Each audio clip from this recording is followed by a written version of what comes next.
dem ba en pleine compétition kii naan du ma toog ci banc bi yëfu nawetaan yooyu ah ay entraîneur buy menacé ne du ma toog ci banc bi xam nga gars yi sax waxoon nañ ko mais quand c'est le président de la fédération qui le dit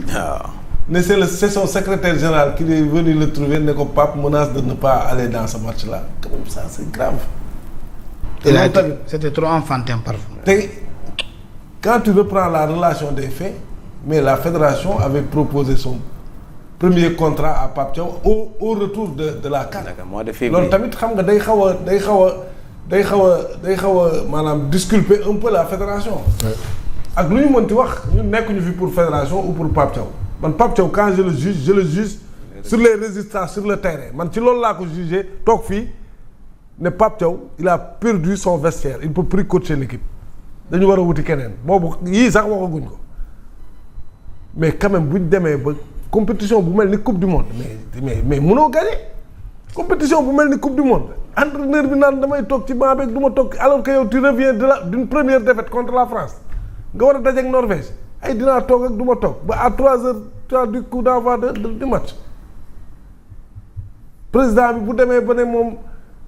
crise d'autorité dafa amoon parce que maanaam cër bi ñu ko waroon joxuñu ko joxu ko mais moom tamit il est fautif nit da ngay mat li nga doon parce que yow kii yaa ko employé même bu fekkee état mooy fay l'état ne signe pas directement avec Pape Thiaw yéenay wax ba pare mais bien sûr il signe le contrat avec la fédération donc c'est toi son patron bu deful lu mu war a def mais tu dois avoir saa waay assez d'autorité pour l'imposer li war a nekk mais waroo ko bàyyi noonu quand même c'est tous ces yooyu yëpp moo tax ak le ministre du tutelle ils ont traîné beaucoup de lacunes en fait. léegi nag Pape Thiaw moi je pense que il s'est perdu dans le terrain man waxuma sax yeneen yi mais dans le terrain quand même ses choix ont contribué à donner beaucoup de défaites aux Sénégalais c'est ça aussi la vérité parce que ces choix ne sont pas bons parce que dafa dugal ay nit yoo xam ne parewul fut-il le capitaine de l'équipe parewul moom moo jël choix dugal ko départ contre France ñu waxati mu andiwaat ko contre Norvège c'est lui loolu c'est sa responsabilité parce que les choix aussi sont faits par l'entraîneur choix moom entraîneur bu ñàkk fayda mooy nangu nit di ko defal choix parce que choix yi ngay def mooy déterminer ce résultat te si ce résultat lañ lay dàqee wala ñu bañ la dàq donc choix yi ça incombe à l'entraîneur moo tax ñoom sax souvent il le rappelle donc moo def ay choix am il a perdu ses matchs nit ñi xam ne il a fait de mauvais choix moo yàq ay matchs donc ba pare affaire yi am coow ay joueurs yu génn naan tant que ce régime ce xaw ma ce staff là est là du ma ñëw loolu mooy yow tu contrôles plus tes joueurs donc mënatoo yor équipe bi donc pour man dàq bi moom c'est tout à fait justifié sur le plan des comptables des résultats sur le plan sportif maintenant nag yeneen yi am aussi il faut que la fédération aussi mais fédération sax il faut ñu xoolaat nit ñi ni ñu fay duggee aussi parce que yow tu vois des gens qui n'ont jamais fait de militantisme dans les clubs am na fa ñu bëri dañ leen parachuter au nom de quoi saa waay pour nga dugg fédération da nga war a nekk un dirigeant reconnu dans le football mu leer ni yow football bi yaa ngi ciy investir à la base di ci sonn xam affaires yi les tenants et les aboutissants mais parce que aujourd'hui la fédération aussi c'est des avantages quand on revient de voyage mais le président distribue des terrains il distribue de l'argent aussi tout le monde veut y être dañ koy ubbi ba n'importe qui peut se retrouver n'importe où dans n'importe quel poste moo tax aussi ça fuse de partout c'est pas organisé te suñu football dafa dépassé foofu xam nga keroog maa ngi lay wax fii footballu Sénégal dafa am fu mu toll en termes d'organisation lii c'est inadmissible ñuy dem coupe du monde yu mel nii di xew parce que dépassé woon nañ ko en termes d'organisation en termes de maîtrise de l'environnement maintenant nag am na yoo xam ne man fii laa toog ne leen gëw ma ko parce que xam naa ne mënul nekk parce que kuy ànd ak équipe nationale di dem di xool de près xam nga li ma la di xam ni équipe bi dundee xam nga ne ay kii dafa màndi ci non yooyu c'est pas possible parce que il y a une sécurité même à l'intérieur il y a une sécurité à l'extérieur mënoo fa accéder loolu tamit du dëgg man wax toog naa fii ne leen je ne crois pas à ces informations là parce que xam naa yàgg naa topp équipe nationale xam naa ni muy demee quand même mënuñu dem ba foofu mu bëgg a am légèreté boobu police su Sénégal sax dañ fay nekk donc daal man jàpp naa ni Pape aussi leneen li ma jàngat ci retour yi am mooy am na ñu ko doon influencer xaw ma ñan la nag parce que Pape Thiaw mais bëggee boobu lu bees la quand même nañ waxante dëgg il n'était pas comme ça waaw bëggee boobu maanaam bëggee boobu mu topp ba signé wul ba retardé contrat bi ba ci coupe du monde bi ba ci biir match yi mais il n'était pas comme ça forcément il écoutait des gens de nouveaux gens loolu nag moo garaaw ci Sénégal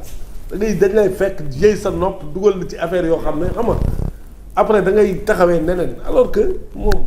il n'avait rien à perdre il était bien parti il est parti de rien parce que Pape Thiaw il n'a pas fait une carrière comme Sadio Mané sa carrière n'est pas bon nekk na joueur professionnel mais ci yan club la joué ay club moyen mu ñëw def ay diplôme am coach ñëw fii ñaari tali ça n'a pas marché mu am chance ñu jox ko équipe locale bi il va il gagne ñu dugal ko ci staff A bi ñu dem Coupe d'Afrique fële Côte d'Ivoire ça n'a pas trop marché far alternance am Aliou Cissé comme moom it Macky Sall moo ko doon wooye El Tactico gars yi profité ji balee ko et on le propulse donc moom il n'a rien à perdre il y va pour sa première CAN il gagne la CAN nga dëgmal coupe du monde mais présenté nañ la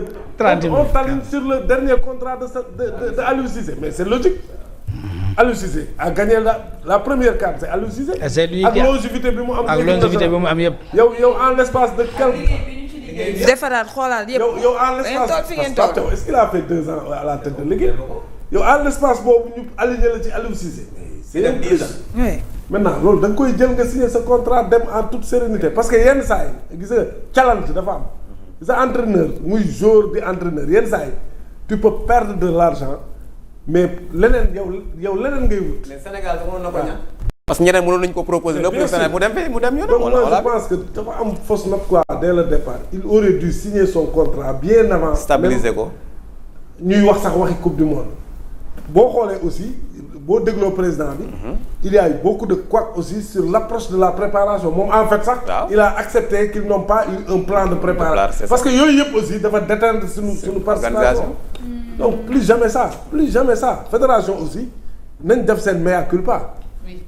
fédération aussi am nañ responsabilité ci li xew nii ah. parce que ñoom lañ dénk football bi c'était très organisé c'était très huilé donc duñ ñëw ba fii. mu commencé am ay failles yoo xam ne on l'a mais fàtte woon nañ ko di dund ci tanière bi il y a des gens expérimentés là-bas mais je pense que tamit affaire gis nga bu ngeen xasee nekk équipe amatul ñii fii lañ faroon ñee fee lañ faroon yooyu dépassé nañ ko maintenant la fédération c'est une équipe boo xam ne dañu war a xool profil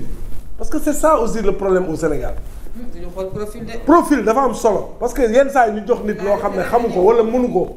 alors que il y a des gens je connais des gens dans la fédération ils étaient avec Augustin te liñ daan liggéey dañ ko daan liggéey du am benn problème ci logistique yi ci yeneen domaines yi mais ils sont encore dans la fédération peut-être que moment bi ñuy âgé ils étaient avec Augustin ils en ont le droit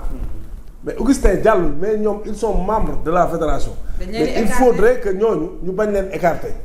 parce que il capitalise une certaine expérience léegi nag Sénégal buy dem il a besoin de tous ces gens-là pour pouvoir performer parce que la performance aussi ce n'est pas